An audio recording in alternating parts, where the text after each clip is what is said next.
So yun, ngayon guys, nandito na po kami sa Tanay Rizal, dito po sa dito sa pinagkalakihan ko po. Dahil nga po sa Bulacan, 5 oras po akong bumiyahe hanggang dito sa Rizal. At yun na nga, sinundo ako ng mga aking mamahaling pinsan na si Mary Jane Kayang at ang kanyang asawa, mga anak niya. Kahit sobrang pagod, worth it naman kasi nakauwi na ako ulit after 1 year.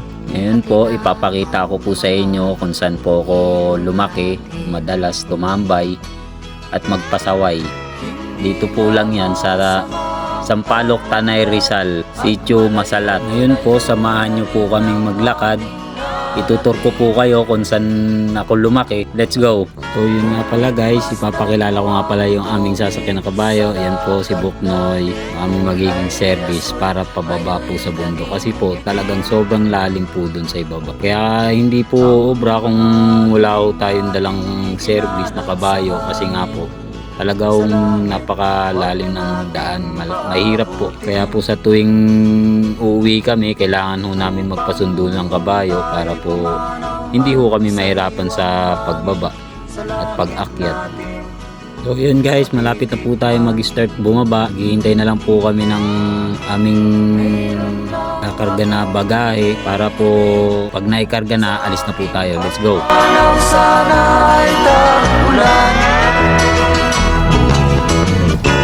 Gitara ko ay aking dadalhin upang sa ulang na lang tayo magkantahan.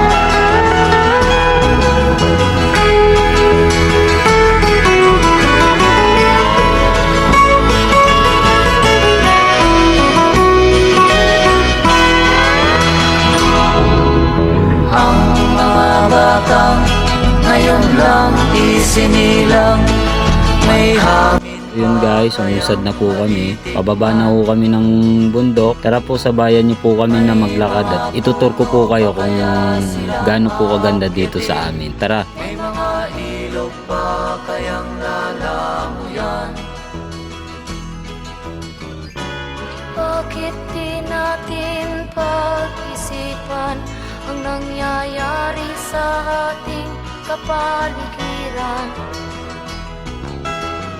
Hindi nga masamang pag-unlad kung hindi nakakasira ng kalikasan. Darating ang panahon, mga ibong dala ay wala nang madadapuan. Masdan mo ang mga punong dati ay kay tatag, ngayon'y namamatay dahil sa ating kalokohan. Lahat ng bagay. Pasensya na po guys, dito sa cameraman natin masyadong malikot yung bago pa lang po kasi siyang humawak ng camera, kaya naninibago pa lang. Pagpasensya na lang po natin, medyo malikot. Po sa part ng kaliwa dyan po yung resort ni Dumduma. Medyo malaking resort po yan dyan. Pwede po kayong mag chill dyan. May rest house po dyan. Marami ho. Hindi ko lang po alam kung magkano yung entrance nila kasi hindi naman po kami nagagawi dyan kasi ho may bakod.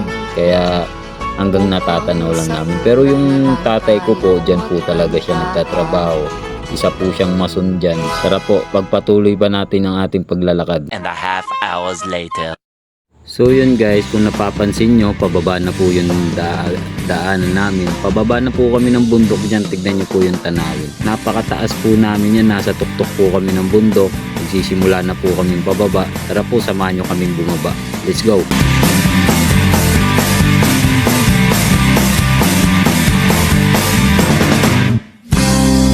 Lang huwag kang magulat kung bigla ako magkalat. Mula pa nung pagkabata, mistula ng tanga. San nadadapa, san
dito dumadaan. Lubog ho kabayo dyan. Sobrang kapalaho kasi ng putik kakadaan ng mga kabayo.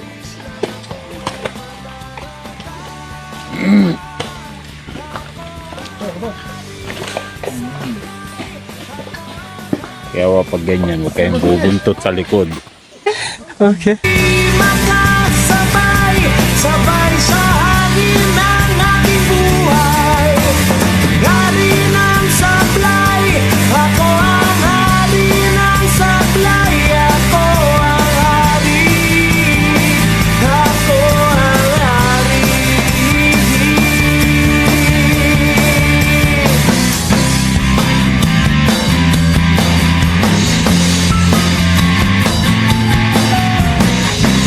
So yun guys, nandito na po kami, naabot na po kami ng gabi. Yan po ang aking chewin na mahal, aking tiyahin, ang aking mama, papa. Nandiyan na po kami, kompleto na po kami.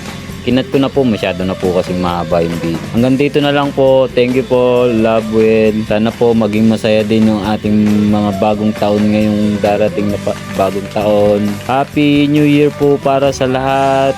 Thank you, love you guys. Hanggang dito na lang.